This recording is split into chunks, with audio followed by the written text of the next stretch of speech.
Hello guys, and welcome back to the third installment of this series for the Treehouse of Horror reviews. I know I am still a day behind because I didn't get part 3 put up on day 3. Like I said I was going to yesterday after falling behind the night before, so we'll see if I actually put up part 4 tonight as well, or if I'll stay behind until one of these days I do the thing. But regardless, here we are. So anyways, this one aired in season 4. Like I said, all of them are one off from where they actually line up with the seasons versus which one they are.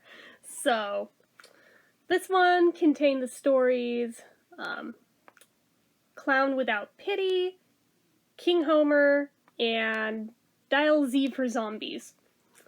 Now, Clown Without Pity, or actually before we go there, the intro, instead of starting with Marge like the other two did, this one started with Homer, and it started with that, like, very famous little musical interlude, like the start of all the Alfred Hitchcock movies and the specials on TV, and the silhouette and everything, except it was Homer. I was like, oh, that's such a nice touch, it's so well done! So, that was a thing. Eventually, Marge gets a word in edgewise on this. It's cute. They still do the little cemetery opening. No real, pop culture references this time of which to note, but, it was shorter still than the second one, so it's like, they must have been running out of ideas, I think, for that. Although, the credits themselves, I still love the way that they change everybody's name into, like, a spooky Halloween-y name, but that's beside the point. So, getting right into it. So, apparently instead of Springfield's kids going out and trick-or-treating on Halloween this year, for some reason, literally all of the kids that are around Bart and Lisa's age are at the Simpsons' house for a Halloween party. Not sure how that worked out, but okay, it is, and they don't get to trick-or-treat. They're just hanging out there to play some Halloween games and activities, except for they don't really have any other than the storytelling. They don't really have any candy, since Marge is like, oh, here, have some fresh fruit. Lame. So all they got going for them is the scary stories. So this is where we go into Clown Without Pity. Now, if you've ever seen the actual trilogy of terror, you'll understand what this one was a parody of, and I thought it was so well done. I think I have seen this episode in the past, but it was before I had seen the actual trilogy of terror, so now I can appreciate it. So this one, essentially, it's like Bart's birthday, and Homer didn't get him a gift, so at like the last minute he runs out to find him something. He goes into like this really sketchy shop that, don't know where in Springfield that is, we never saw it before, we never saw it again, but like this old, like ancient Chinese dude runs in, like everything in his shop is cursed. And there's like a cursed Krusty doll, and of course, that's what Homer ends up buying for Bart, since, you know, Krusty, even though the shopkeeper warns him that it comes with a terrible curse, and, ooh, that's bad. But it also comes with Froyo! Oh, that's good. Ah, but it is also cursed. Oh, that's bad. But it has free sprinkles! Oh, that's good! Ah, but they contain something or other. And Homer just looks at him, shopkeeper's like, that's bad. I don't know, for some reason it amused me way more than it should have. It's way funnier in context of the scene, I don't do it justice, but regardless. So he brings home the doll, and for whatever reason, well, I guess he gives it to Bart, but we don't really see Bart play with it other than his initial reaction of, this is like the best birthday gift I've ever gotten, thank you.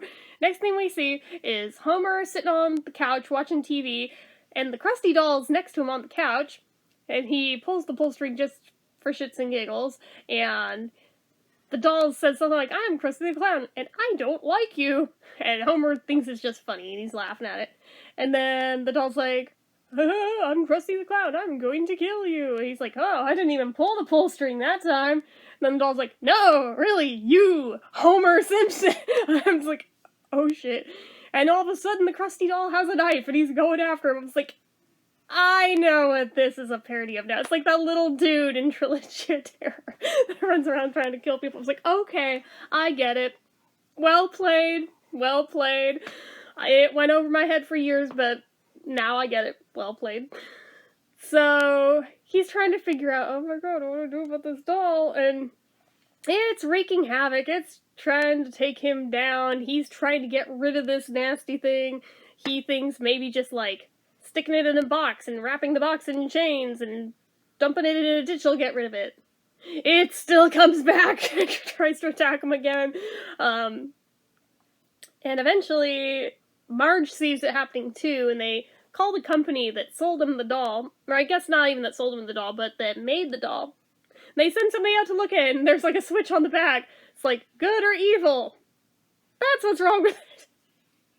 So much for a terrible curse. But, yeah, and then once it's switched to good, Krusty Doll is now Homer's, like, slave. I don't know, it was stupid but cute. So the second one in it is King Homer. And initially, just by title alone, I was like, I'm not quite sure where they're going with this, but it very, very quickly answered itself. It was like King Kong, but Kong was Homer. Pretty straightforward. It's exactly what it sounds like. It plays out pretty much exactly how you would assume something with that synopsis would play out. There's not even much point detailing the plot of that story because it's just so basic and self-explanatory. So if you want to see it, go watch the episode because it's much more entertaining than my retelling of it. Which brings us to the third segment, which was Dial M for Zombies, which I thought was going to be a Dial M for Murder reference, but wasn't. And apparently, since it's Halloween, Lisa's mourning Snowball the First, who apparently, I guess now canonically, as of this episode, died on Halloween because somebody hit Snowball with their car. Poor Snowball. They've had so many versions of Snowball over the years, but, somewhere in there, Bart gets the bright idea to try to raise the dead with a necromancer book from the library. So they go to the cemetery, and next to it is a pet cemetery. So this is where my brain's going, oh, I get it. It'll be a parody of Pet Sematary. Wrong again. Wrong again. I think they threw in intentional red herrings this time, which, you know, to their merit, there's something to be said for that too. But anyways, so he's trying to raise the cat from the dead, and to no avail. But unfortunately, he is raising every dead human from the cemetery that has ever died and has ever been buried there. So now Springfield is suddenly overrun with zombies. Great! Great! So it, again, plays out about how you'd figure. Eventually, he has to find another book to reverse it, and it all ends up fine in the end, but it's just like, huh. I mean, good for a Halloween episode, but at the same time, I'm like, they kind of got lazy with that one, I feel like. Overall, with the exception of that first segment, it kind of felt lazier through the whole thing on this one, if I'm being totally honest with you. So I'm like, the first third of it was great, and then it kind of just progressively went downhill from there. So I think my rating for this one, honestly, for me, I would give it like a 3 out of 5. It's okay. It's not bad. It's not terrible or anything. But it's not their strongest effort. They've done better. They have definitely done better, both with older ones and newer ones. So I'm like, yeah, this is kind of a weak one, but that's just my 2 cents. So anyway, guys, that is it for this one. So as usual, you guys know what to do. If you like this video, go ahead and give it a like. If you're not already and you'd like to be, click subscribe, hit that notification bell icon so you never miss an upload, leave comments down below, make sure you're following my social media accounts, my Facebook fan page, my Twitter, my Instagram, my Etsy, everything and more. It's all down below. And if you like what I do here on this channel and you'd like to help support it, the donation link, as always, is down in the description. Get your name on the end card for a month from the time of donating. Anyway, guys, until next time, bye-bye.